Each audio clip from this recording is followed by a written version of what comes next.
नमस्कार दोस्तों, proud India के ब्लॉग में आपका स्वागत है। कैसे हैं आप? और आज मैं आपको एक ऐसी वीरांगना से आपको रूबरू करवाने जा रही हूं जिन्होंने 1857 के विद्रोह में ब्रिटिश इंडिया कंपनी के खिलाफ बढ़ चढ़कर हिस्सा लिया था, जहां एक और झांसी की रानी ने सब कुछ अपना दांव पे लगा दिया था 1857 के विद्रोह में। वहीं एक पहली मुस्लिम भारतीय नारी थी जो कि एक क्रांतिकारी थी और जिन्होंने ब्रिटिश ईस्ट इंडिया कंपनी के खिलाफ बढ़ चढ़कर भाग लिया था, तो वे थी बेगम हजरत महल।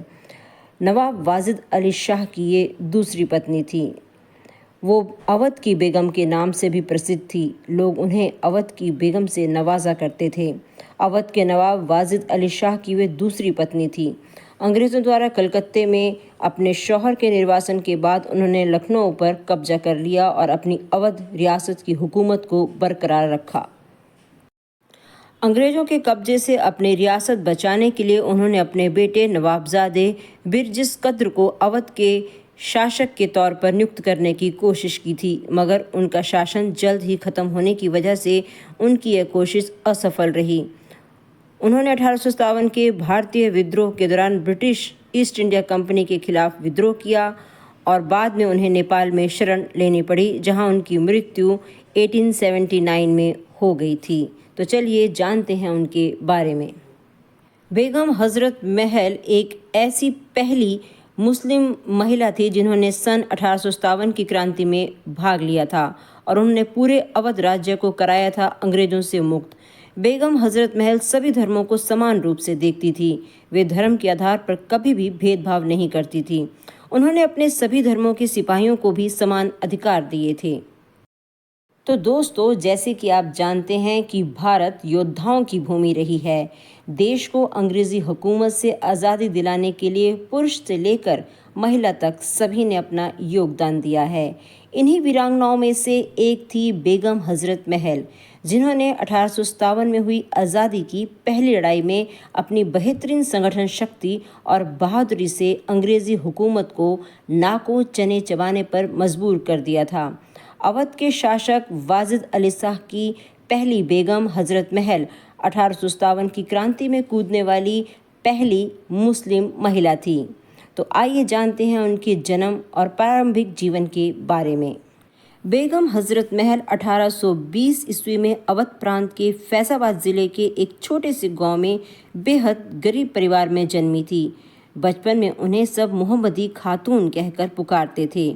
बेगम हजरत महल की परिवार की दयनीय हालत इतनी खराब थी कि उनके माता पिता उनका पेट भी नहीं पाल सकते थे, जिसके कारण उन्हें राजशाही घरानों में डांस करने पर मजबूर होना पड़ा। वहां पर उन्हें शाही हरम के परी समूह में शामिल कर लिया गया, जिसके बाद वे महक परी के रूप में पहचानी जाती थी।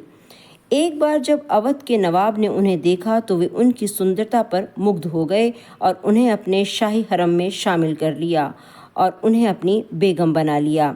इसके बाद उन्होंने बिरजिस कादर नाम के पुत्र को जन्म दिया और फिर उन्हें हजरत महल की उपाधि दी गई। काफ़ी संघर्षों भरा जीवन जीने के बाद नवाब की बेगम बनने पर उनकी ज़िंदगी में खुशहाली आई, लेकिन यह ज़्यादा दिनों तक टिक नहीं पाई। सन 1856 ईस्वी में ब्रिटिश ईस्ट इंडिया कंपनी ने अवध राज्य पर कब्जा कर लिया और ताजदार अवध नवाब वाजिद अली शाह को बंदी बना लिया, जिसके बाद बेगम हजरत महल ने अपने नाबालिग बेटे कादर को राजगद्दी पर बिठाकर अवध राज्य की सत्ता संभाली। 7 जुलाई 1857 ईस्वी से उन्होंने अंग्रेज़ों के खिलाफ रणभूमि में उतरी। वे एक कुशल रणनीतिकार थी जिनके अंदर एक सैन्य एवं युद्ध कौशल समेत कई गुण विद्यमान थे। उन्होंने अंग्रेजों के चुंगल से अपने राज्य को बचाने के लिए अंग्रेजी सेना से वीरता के साथ डटकर मुकाबला भी किया था। बेगम हजरत महिला सभी धर्मों को समान रूप से देखती थी। वे धर्म के आधार पर कभी भी भेदभाव नहीं करती थी। उन्होंने अपने सभी धर्मों के सिपाहियों को भी समान अधिकार दिए थे। इतिहासकारों का मानना है कि ये अपने सिपाहियों के हौसला बढ़ाने के लिए खुद ही युद्ध के मैदान में चली जाती थी। हजरत महल की सेना में महिला सैनिक दल भी शामिल थे जो उनकी सुरक्षा के कवच थे। अपनी बहादुरी से उन्होंने अपने राज्य को अंग्रेजों से मुक्त करवा लिया था। सन 1857 में जब विद्रोह शुरू हुआ तो बेगम हजरत महल ने अपनी सेना और समर्थकों के साथ ब्रिटिश ईस्ट इंडिया कंपनी के खिलाफ विद्रोह छेड़ दिया। बेगम हजरत महल के कुशल नेतृत्व में उनकी सेना ने लखनऊ के पास चिन्हट दिलकुशा में हुई लड़ाई में अंग्रेजों के छक्के छुड़ा दिए थे। लखनऊ में हुए इस विद्रोह में साहसी बेगम हजरत महल ने अवध प्रांत के गोंडा, फैजाबाद, सलोन, सुल्तानपुर, सीतापुर आदि क्षेत्रों को अंग्रेजों से मुक्त कराकर लखनऊ पर फिर से अपना कब्जा जमा लिया था। इतिहासकारों के अनुसार अंग्रेजों के खिलाफ हुई इस लड़ाई में बेगम हजरत महल का कई राजाओं ने साथ दिया था। बेगम हजरत महल की सैन्य प्रतिभा से प्रभावित होकर ही स्वतंत्रता संग्राम में मुख्य भूमिका अदा करने वाले नाना साहिब ने भी उनका साथ दिया था। वहीं राजा जयलाल, राजा मानसिंह ने भी इस लड़ाई में रानी हजरत महल का साथ दिया था।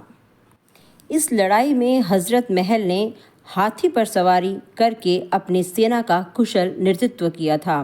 इस भयानक युद्ध के कारण अंग्रेजों को लखनऊ रेजिडेंसी में छिपने के लिए मजबूर होना पड़ा था। हालांकि बाद में अंग्रेजों ने ज़्यादा सेना और हथियारों के बल पर एक बार फिर से लखनऊ पर आक्रमण कर दिया और लखनऊ और अवध के ज़्यादातर हिस्सों में अपना अधिकार जमा लिया, जिसके चलते बेगम हजरत महल को पीछे हटना पड़ा और अपना महल छोड़कर जाना पड़ा। हालांकि हार के बाद भी अंग्रेजों को हमेशा टक्कर देती रही। इस हार के बाद वे अवध के देहातों में जाकर लोगों को अंग्रेजों के खिलाफ लड़ने के लिए एकत्रित करती रही। उन्होंने अवध के जंगलों को अपना ठिकाना बनाया। इस दौरान उन्होंने नाना साहब और फैजाबाद के मौलवी के साथ मिलकर शाहजहांपुर पर भी आक्रमण किया और गुरिल्ला युद्ध नीति से अंग्रेजों की नाक में दम कर दिया।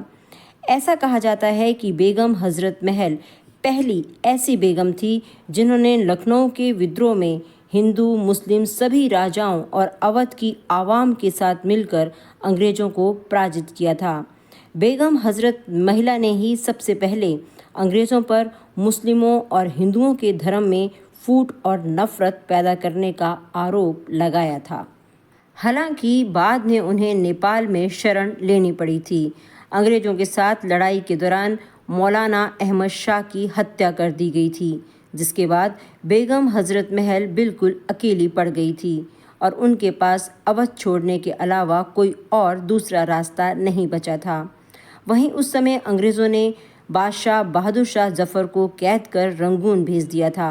हालात काफ़ी बिगड़ चुके थे, लेकिन इसके बाद भी हजरत महल नहीं चाहती थी कि वे अंग्रेज़ों की बंदी बने, इसलिए वे अपने बेटे के साथ नेपाल चली गई। नेपाल के राजा राणा जंग बहादुर भी उनके साहस और स्वाभिमान से काफ़ी प्रभावित थे, इसलिए उन्होंने बेगम हजरत महल को नेपाल में शरण दी। यहाँ पर वे अपने बेटे के साथ एक साधारण महिला की तरह जीवन व्यतीत करने लगी और यहीं उनकी 1879 में उन्होंने अपनी आखिरी सांस ली। काठमांडू के जामा मस्जिद में बेगम हजरत महल के शव को दफना दिया गया था।